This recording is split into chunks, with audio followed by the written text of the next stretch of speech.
Ito, papakita ko sa inyo, ang daming takot, ang daming hawak, ang daming tuta ni Tambi.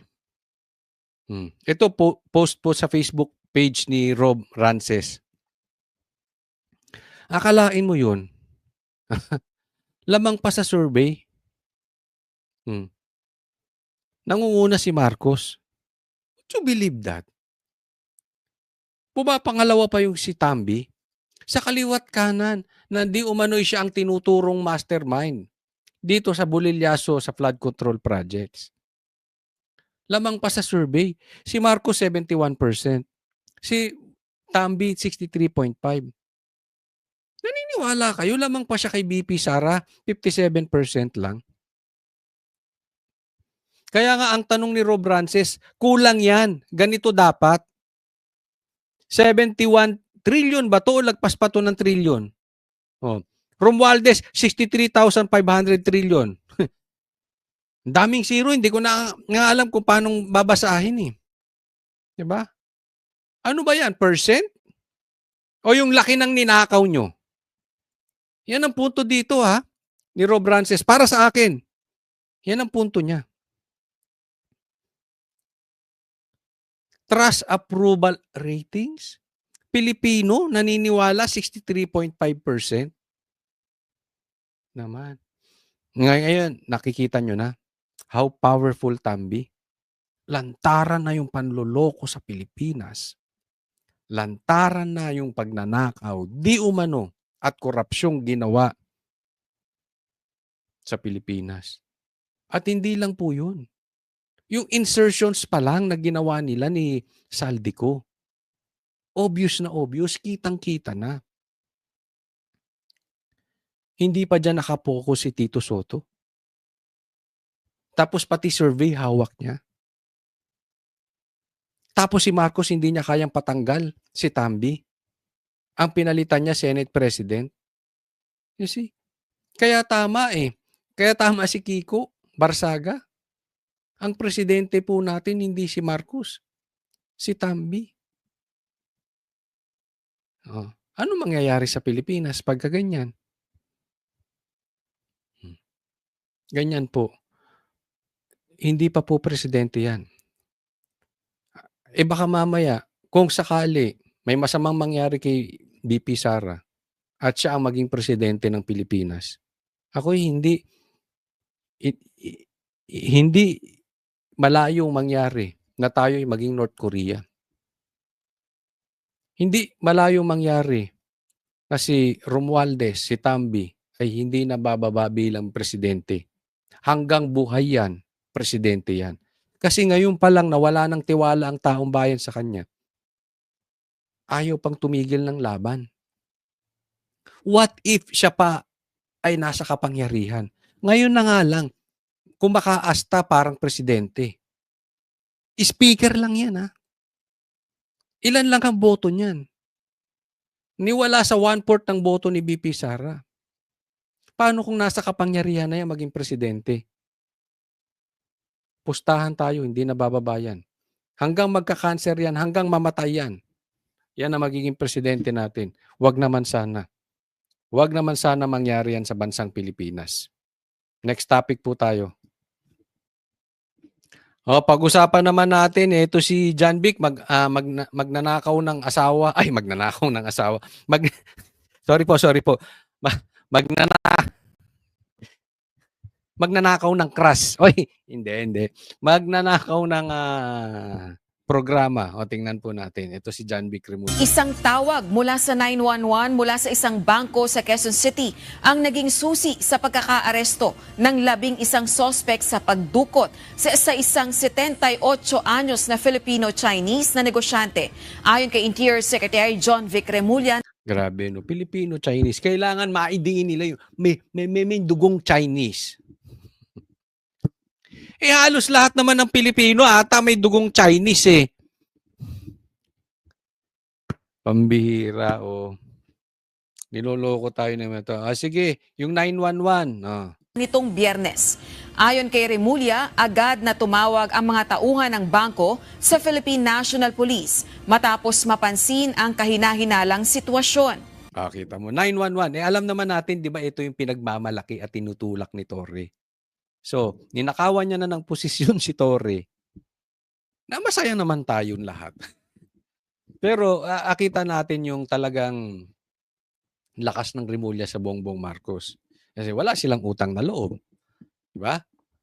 Mali man yung ginawa ni Torre, pero ginusto ni Bongbong yon, so that may utang na loob siya kay Torre. Sa bagay, traidor naman talaga si Bongbong Marcos. Ang sinong kinampihan ni Bongbong Marcos? Di ba? Ito si Remulla. Ganyan po kalakas ang Remulla sa bansang Pilipinas. Even si Boying gagawin pang ombudsman. Di ba? Grabe ka power tripper ngayon. So ito, pinagmamalaki ni Torre. Ngayon, siya na ang nagmamalaki. Diba? Talagang insulto. Na-insulto rito. Pero masaya naman tayo. Buti nga sa'yo, Torre. Kinidnap mo, di umano, ang presidente kasi ng Pilipinas na mahal ng taong bayan na si PRRD. Yan ang nangyari sa'yo. Binalikan ka. Tapat-tapat lang yan eh. Minsan ikaw nasa power, minsan si John Vic. Ngayon, di ba? Ngayon, pati yung pinagmamalaki mo, nawala sa'yo. Pinagmamalaki mong posisyon, tinanggal sa'yo ni John Vic. Pinagmamalaki mong programa, kinuha ni John Vic. Buti nga sa'yo. Ilang minuto lamang ang lumipas, dumating ang mga pulis. Inaresto ang tatlong Ilang minuto? 1 minute ba? Gaya ng sabi ni Torre, 5 minutes ba? suspect, kabilang ang Dumating daw agad ang yung nag-aaresto. tatlong retiradong sundalo at nailigtas ang biktima. Kasunod ng paunang operasyon, naaresto rin ang 2 pang babaeng suspect at isang lalaki. Kinabukasan, Biyernes ng umaga, 5 pang Ang pinapalabas dito ni John Vic, ginagawa niya yung trabaho niya, effective siya, at justified yung pagkakatanggal ni Torre kasi hindi naman kailangan si Torre, yung trabahong maganda ay nagagawa pa rin niya. individual ang nadakip. Tumanggi si Remulla na ibunyag ang mga detalye ukol sa 3 retiradong sundalo na dating miyembro ng Philippine Marines. Ako sa tingin ko lang, itong question dito. Do you believe this? Baka itong 911 nito ng bansang Pilipinas ay parang yung bigas, yung 20 pesos na bigas ni Bongbong Marcos. Yung parang palitaw, lulubog lilitaw. Minsan may 20 pesos pagka birthday. Minsan may kadiwa dito, minsan may kadiwa doon, minsan may kadiwa sa isang banda, minsan wala. So in short, inconsistent. Kung inconsistent din lang, walang kwenta. Optics lang yun. Imahe lang. I-explain pa natin ng walang, hindi na natin pinapaganda ang pangalan. Panloloko sa Pilipino yun. Yun lang po yun. Yung optics, pag concern kayo sa optics, panloloko sa Pilipino yun. Hindi naman totoong maaasahan. Para lang maging mabango kayo sa Pilipino. Para lang may maganda kayong imahe. Nararamdaman ba talaga yan? Parang yung 20 pesos maaasahan ba? Totoo bang nangyayari? Consistent ba parating nandyan? Kung hindi, optics. Sa Tagalog, panloloko sa mga Pilipino. Yun lang yun. Alam nyo, itong 911, merong 911 po sa Davao. At meron akong nakausap. Kasi nung nandun ako sa Davao, nag-grab ako. Tapos, babae yung nakasakay sa akin. Actually, na-vlog ko yan. Hanapin nyo na lang sa vlog ko. Babae yung driver. Tapos, ang biyahe niya sa madaling araw. Sabi ko, hindi ka ba natatakot? Biyahe mo madaling araw? Babae ka pa? Di ba? Bakit ba ayaw mo sa hapon, sa gabi, sa umaga? Bakit madaling? Wala kasi daw wala masyadong karibal na Grab. tapos walang traffic. So pag may pasahero siya, tuloy-tuloy, mabilis. So mas malaki ang kinikita, hindi pa raw mainit, madaling magbiyahe, hindi stressful sa madaling salita. Pero sabi ko, hindi ka natatakot, hindi may 911 daw. At sabi ko, nangyari ba 'yun? Oo, kasi meron daw siyang nasakay na mga foreigner, Koreano daw, lasing, nanggugulo. Ano lang, tinawag niya lang sa 911. Dumating daw agad-agad. 'Yun po ay sinabi ng reliable person. Hindi po pina-interview ng Duterte. Ako mismo nadinig ko. At etong sinasabi ko, alam ito ng mga taga Davao. Sige, mga taga Davao, magsalita po kayo. Totoo ba yung 911 diyan ay talagang reliable?